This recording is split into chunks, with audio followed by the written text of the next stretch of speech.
spoilers, because no one lives. Ryuhei Kitamura, the director.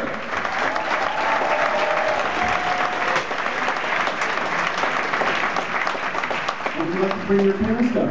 Yes, I'm gonna bring my team, actors, writers, producers, everybody. Come on, Brodus, Beau, Derek.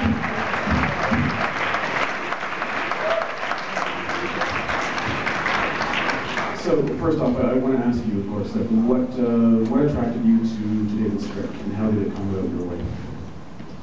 When I started reading the script, I'm sure the audience do, but you know, come on, a girl running in the woods, and what, they're gonna kidnap the couple? Come on, another torture porn, I don't want to do it.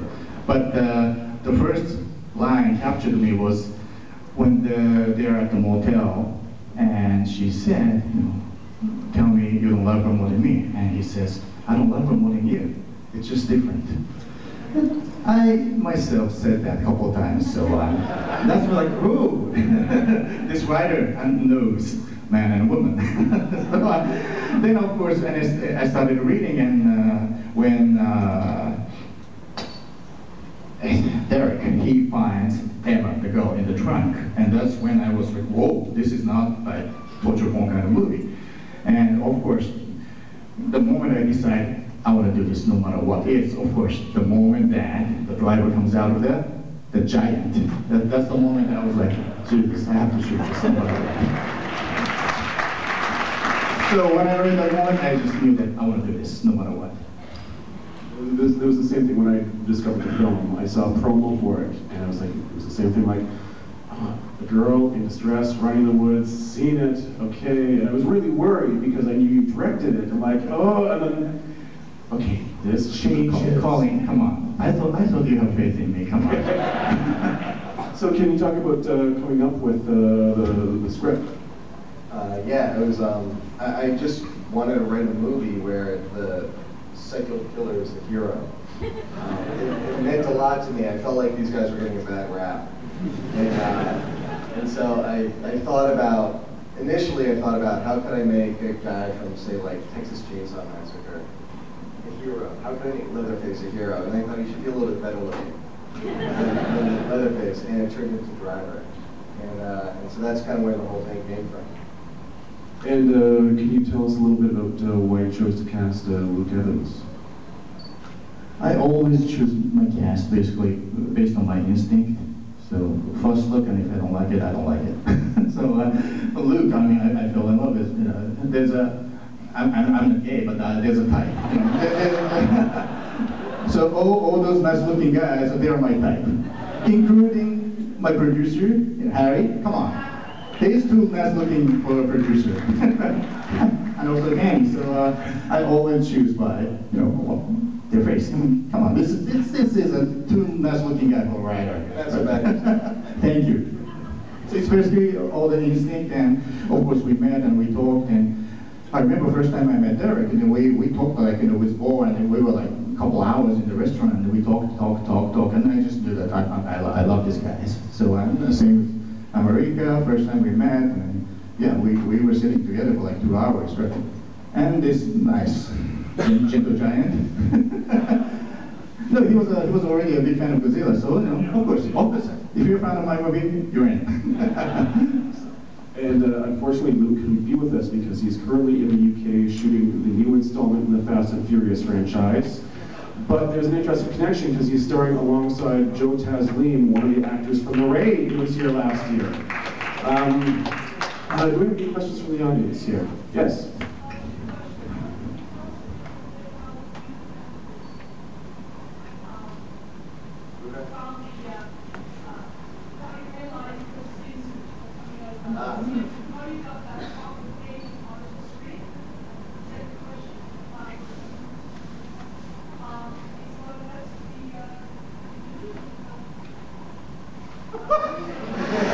Oh, I have a great story about that. But come on. I'll let Ryuhei answer that then. You can have them both. You know, my side of the story is like, you know, I mean, it was so bad. You know, we were always, you know, the movie making always is a fight against the time and money, right? So we were fighting against the time, and of course it takes a lot of courage to be naked. And you know, she was waiting for like what, like 8 hours, like 2 or 3 days, right? Yeah, but they had to body paint me too, so they had to airbrush me from head to toe. And you know, Twice or 3 times. and my AD came to me and said, "Hey, you think we can make it?" Eric, I mean, come on, I mean, we're not gonna shoot her. Come on, down her. So he did that like 3 times. She was so upset, right? So my AD bought like a champagne or something, and you know, sent another AD to go and apologize. It's from me, and I apologize. Then she said, "Stick up your ass," and she left. So my AD was like, "Ah, a fucking bitch." I mean, that's always listen to the both sides of the story. I just gave him a look, and that's what he interpreted from the look. I didn't say a word. I just handed him back the bottle. I totally understand. You know, it was torture for her for like 3 days. You know, waiting for like 9 hours and say, "You go home." I mean, I'm so sorry, No. but I love you. You know. It's worth it.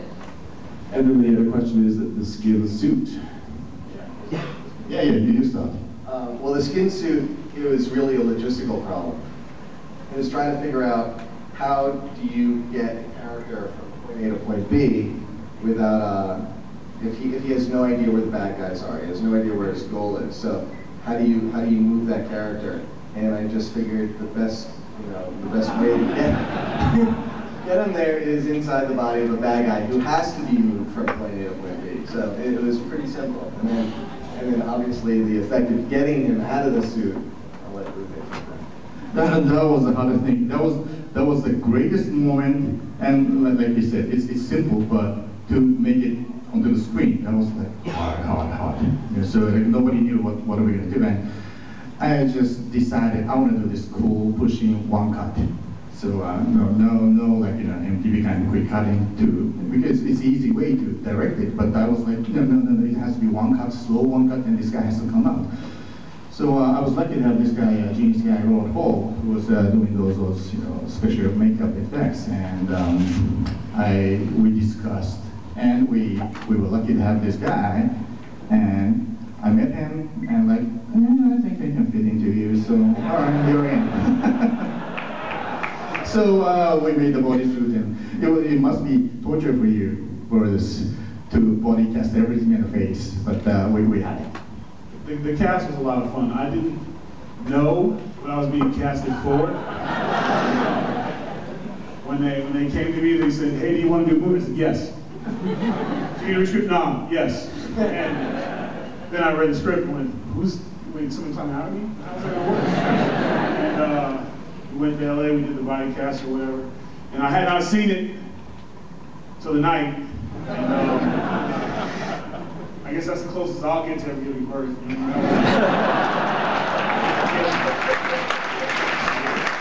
You look awesome, right? 155-pound baby boy was born tonight. Proud father. Yeah, it was troubling to watch. I thought I fought a little better, but I guess it was in the heat of the moment. I guess I didn't realize I didn't get a punch in. But that's cool. Yeah, it was crazy. Like I saw it the first time tonight, and he crawled up on me. Thank you very much.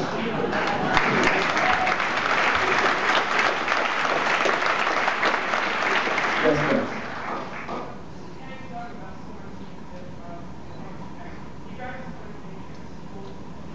Prequel? We could have a sequel, we could have a prequel. You can talk to our investors, and sounds like a great idea to me. Yes, it all depends on how you guys will support the movie. And come on, tell them, they're all the financiers invested here, so you yell out. And remember, if you do like the film, be sure to vote, because we do have the Midnight Madness People's Choice Award. So please cast your ballots. Okay, what else do we have? Up in the balcony at all? And scanning. Yes, go. Yeah, I just want, I noticed that when you're acting do a lot of doing the face elements. Was there any issues during filming of the Were there any injuries? There's a lot of physical action in this film. Did you guys suffer anything real, or is it just all... Shut the fuck up, you guys. Luke Evans kicked me in the nuts about 50 times for that spot. I just want you guys to know that. There was no padding, no stunt guy. It was just me and him kicking me again. And for me to see it for 15 seconds, I was just, again. So it's just my pride, and sitting down was hard for a while. I knocked myself out and bruised my knee pretty badly by myself with the door, opening the door of the truck. And I went to the doctor the next day, and I thought I was going to lose a knee. But no one else really understood what happened. It was just me and the door. How about you, Derek? You were the one, did the final fight.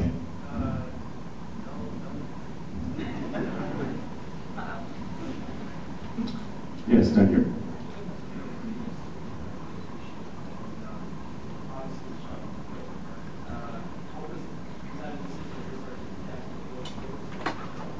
Was it your decision to go film rather than digital? That was the first discussion. Me and I was very honored to work with the great DP Daniel Paul, who shot Texas Chainsaw Massacre original and the remake. So he was like my idol. So me and producer Harry met, and I think Harry was like a very early decision we made. Like we wanted to do like Super 60. So that's how we shot.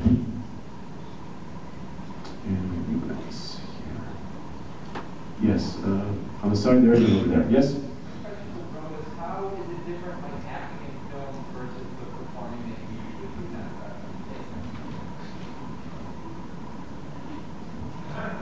Clint Eastwood fake? No. What's the difference? Well, movies in the WWE, it's live. You can't get a retake in. And if you mess up, you go away.